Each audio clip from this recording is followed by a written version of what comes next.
Hey guys, welcome to BRAT 10 for SB Tactical's SB-47 pistol stabilizing brace. Unfortunately, Kay is out with the flu at the moment and won't be able to be here, but she told me to wish you all a Merry Christmas and Happy Holidays, and she's sorry she couldn't make it. So, without further ado, let's start off with the first question from the BRAT. And the first question is from Walter Atkinson. You'll forgive me, Walter, I had to paraphrase a bit of what you wrote, but the gist of it was, I like this, but would have enjoyed a plug for the end of the tube so I could place a copy of the ATF's approval letter inside of it. That way, if I am pulled over or at the range, I'll have it handy and can show the paperwork easily. It would also be useful in keeping dirt out of the stock, and what do you guys think about a bump firing version of the stock? It's a brace on the stock. I know it's splitting hairs, but thank you for your comment, Walter. The plug isn't a terrible idea, and I'm sure if you looked around a bit, you could probably make something like a kitchen sink stop probably fit very easily, if not just, you know, drop in basically. As far as the bump fire device, so to speak, it's a stock. It's de facto a stock as far as the ATF is concerned, and would be very illegal, but aside from that, it would really be against the spirit in which the brace was designed, which was to aid in the controllability of rifle caliber pistols, specifically with the use of one hand. You know, a bump fire stock would actually do the opposite and make it less controllable. But a cool idea nonetheless, which would be unfortunately very illegal in our current political environment. But thank you for the comment, and we always appreciate any and all points of view, so thank you, sir. Comment number 2 is by Francis Borek, one of our regulars. Kay actually meant to tell me to tell you, thank you for continuing to comment, and I feel the same way. But Francis writes, I still can't believe the ATF approved this. Still, it's cheaper and easier than picking up an actual Krinkov for those who don't want to wait the NFA wait time. For those of you out there that aren't sure what a Krinkov is, it's basically an SBR AK, specifically in 5.45 by 39, but I'm assuming the way it's used in this comment just to mean any sort of short-barreled AK.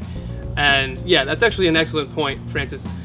For people out there who live in states especially that don't allow any NFA items, being able to make that you know, rifle pistol, basically rifle caliber pistol, even a little more controllable in a package that at least looks sort of SBR-esque, that can go a long way. I mean, in the same way that you or I would buy an AR-15, some people do that because it looks just like the M16 they carried in combat, and they're nostalgic for it. And I understand that. That makes sense. As for the other part, yes, with the 6 to 9 month wait for anything NFA related, it's like waiting for Christmas for 3/4 of the year. And any reprieve is always welcome. So excellent point, Francis, and thank you for the comment. Comment number 3 is from High Riding F250. Oh yeah, we got a Ford guy. He writes, I don't think strapping a firearm to yourself is going to be very effective in a real world scenario. And that's a fair point.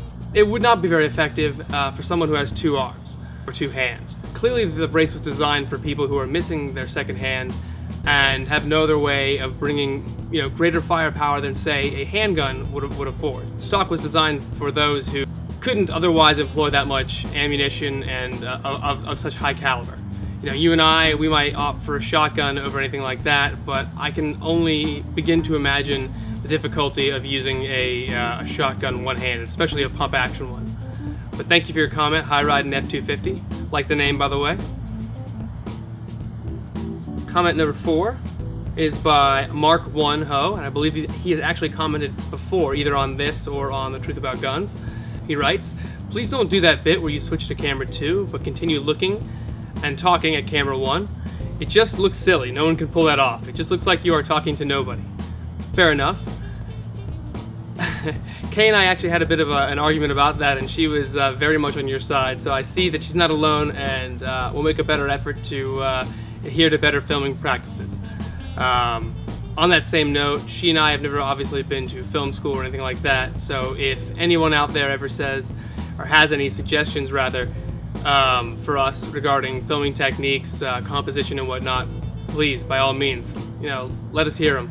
We're all ears. We can only get better if you help us get better. But thank you for the comment, sir, and we appreciate it. And don't forget to like, comment, and subscribe.